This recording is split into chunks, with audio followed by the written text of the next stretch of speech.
Welcome back to Las Vegas. It is UFC 300 Fight Week. We are at the UFC Apex because day one, when I say day one, what I really mean is that Media Day has wrapped up. And look who's come to join me, right? Yeah, you recognise him as a fighter, but nowadays he's the king of all media. That's right, isn't it? The king of all media. Step aside, Howard Stern. He's here, the one and only Mr. Michael Bisping. Maybe I got ahead of myself when I was thinking about this. Max Holloway's obviously fighting at 155 pounds in the BMF title fight against Justin Gaethje, and he openly admitted today that he's not shut the door on 145. Are you surprised at that he's not making the full jump and that he's leaving the door open to go back down? No, not at all. Not at all. Max Holloway is a 145-pound fighter. Yeah, he's got the same frame as Justin Gaethje, 5'11". They've got pretty much exactly the same reach. But when you just look at the density of him, the size, the width, the thickness of his body, it's just not there. He's a very lean guy, right? So 145 is his natural weight class, and he's been very, very successful there. He's coming up to 155 for greatness. Yeah. To fight Justin Gaethje, to test himself, to do things that he will be remembered for, to make history, to step up and take on one of the toughest challenges in the weight class above him. These are the things that get fighters revved up. This is what excites us. That's what makes him think, you know what, this is the challenge. This is something that people are going to think I'm crazy for. So that's why he's doing it. Come out here, shock the world, be Justin Gaethje, become the BMF. Who knows, maybe stick around at 155, but more than likely go down to 145 with his eyes firmly on Ilia Topuria.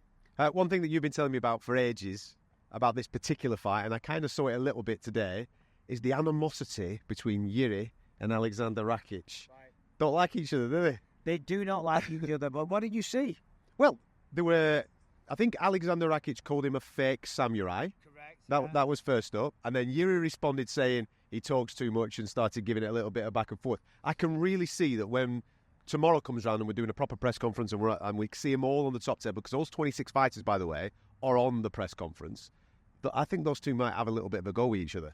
Yeah, so that's right. I spoke to Rakic on my podcast, and he was saying the exact same thing. This man is not a samurai. He is a fake. He's putting out an image and portraying himself to be something that he's not, okay? He said, I know a lot of personal stories about him when Yuri was young and the way he used to behave.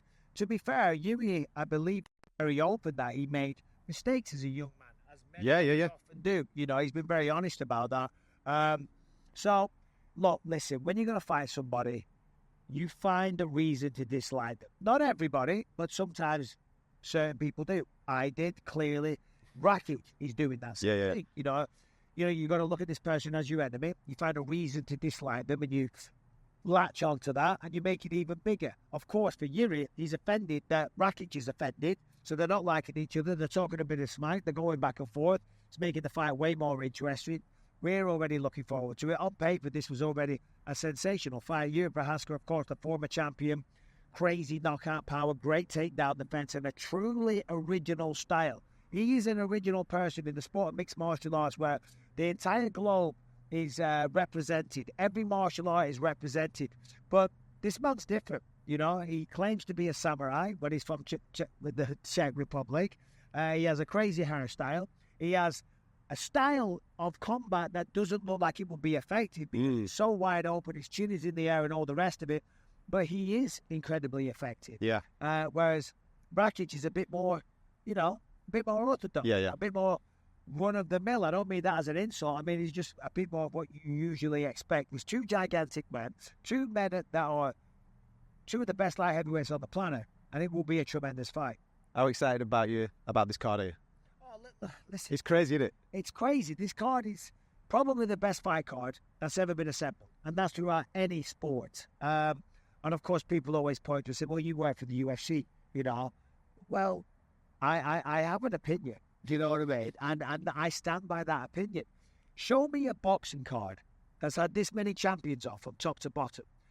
People complain and say, "Well, UFC 299 was better than 300." Well, if that's your opinion, then great. Well, what a problem to have. Unbelievable. 299 was better than 300. Wow. Well, what's your issue as a fan? Do you know what I mean? 10 former champions. Two current.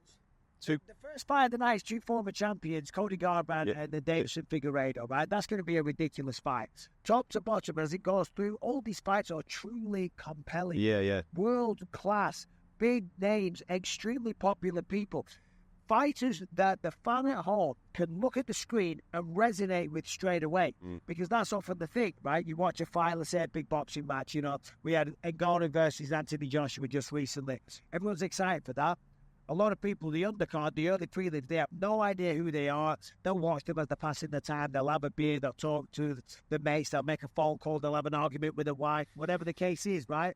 These fights from top to bottom, from the first prelim, they're glued to the screen. They know who the fighters are. They know their history. They know their background. They know their strengths and weaknesses. It's a great fight. So T-Mobile will be full from the first fight. I can't imagine it not being. The only problem is Vegas, right? And there's a lot to do.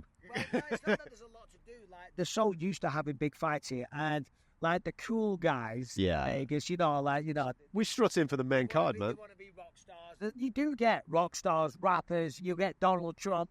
You know what I mean? They don't show up for the first fight of the night. They should. They should. The thing is, because there's like a weird stigma. It's not cool to show up for the first fight. To be in your seat before the first fight. Yeah, you know, you want to be that guy that saunters in. You know, right? I have better things to be doing than this. I'll swing by. I'll check it out. Yeah. You know, but I'm gonna say, 2 fights in, that place is 95% full. Well, 2 fights in, it's Jim Miller. Jim effing Miller. Yeah, man. There you go.